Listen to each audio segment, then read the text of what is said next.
kanssa on vauhdin hallitseminen. Ja niinpä sellainen koira, joka kulkee vähän liian lujaa, niin laitetaan sitten maahan. Maahanmeno onkin tärkeimpiä nuoren koiran käskyistä.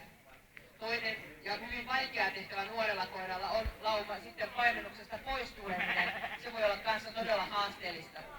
Paimenkoira on niin voimakkaasti vaistollinen, että se ei todellakaan tarvitse mitään muuta palkkiota siitä paimentamisesta. Se paimentaminen on palkkio. Silloin kun tekee oikein, saa paimentaa vähän lisää, ja jos tekee jotain väärin, niin paimennus lopetetaan vähäksi aikaa. Se voi kokeilla vaikka, että antaa tuolle koiralle jotakin palkkioita, niin se ei edes syö niitä.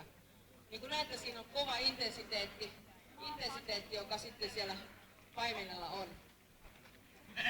Se mitä tässä niin haluttaisiin nähdä, jota tämä nuori koira ei nyt aivan täysin pysty meille näyttämään, on se, että nuo lampaat rauhallisesti kävelisivät, ne viiltäisi niiden jalat noita sankkojen reunoja, ja ne tasaisella temmolla kulkisivat tuossa. Nyt meillä on vähän tämmöinen kilpailutyyppinen tilanne, eli Tiltu varmaan jo kohta lopettelee, ja Tiltua pysäytetään.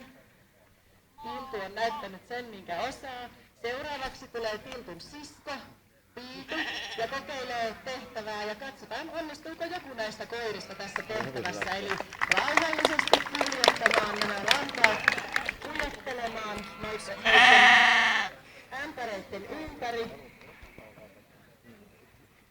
sillä tavalla, että lampaat kävelevät koko ajan, eivät vaihda suuntaa. Se on äärimmäisen tärkeää, jos ajatellaan, että meillä on vaikkapa 200 lampasta tiellä, niin jos se koira kaartaa sinne liian kauas niiden eteen ja kääntää ne lampaat, niin siinä on iso työ kääntää ne uudestaan. Paimenkoiran pitäisi kuljettamaan lampaita rauhallisesti koko ajan niin, että ne katsovat samaan suuntaan. Tämä vaatii myös ohjaajalta paljon. Peppilainen tässä miettii kovasti, että millä tämä työ saadaan jatkettua. Päättää siirtyä peruskuljetukseen, jossa koira saa tehdä omintaan paimennuksessa. Nyt on Peppi menossa pikkasen tuolta pieleen, mutta saatiin korjattua. Nyt pitää koira saada vasemmalle. Ja sinnehän se menee, kun Peppi itse kääntyy. Tällä koiralla ei ole vielä takuuvarmoja suuntakäskyjä. Se on aloitettu, sitä on ruvettu vasta totuttelemaan niihin. Vaiston vastaisesti sitä ei luultavasti käskyllä saa liikkeelle. Mutta tuosta se jo sai vasemman käskyn ja pystyy kääntymään, koska se oli koiralle looginen suunta. Siinä vaiheessa, kun tämä koira on sitten pitkälle koulutettu, Peppi voi siis seisoskella tässä aidalla ja ohjata täältä käsin sitä koiraa. Katsotaan, löytyykö semmoinen koira tästä kehästä.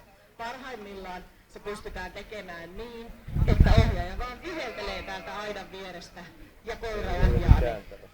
Rauhallisesti kulkevat lampaat. Ensimmäinen koira samoin kuin Tiltu on Anmarin ensimmäinen koira.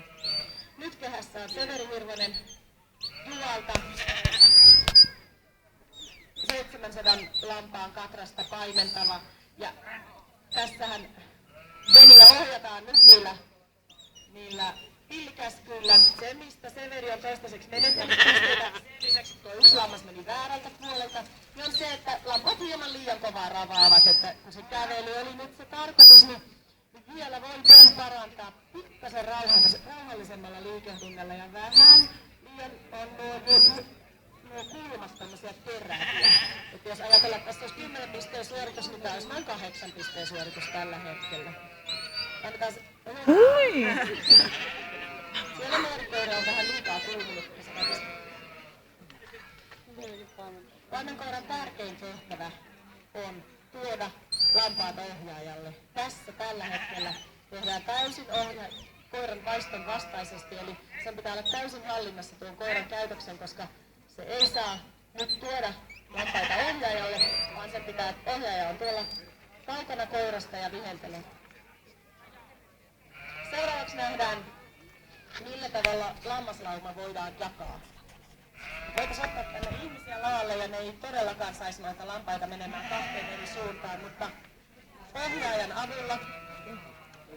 Haluatko Severi itse kertoa, mitä jako tehdään, kun sä osaat sen parhaiten?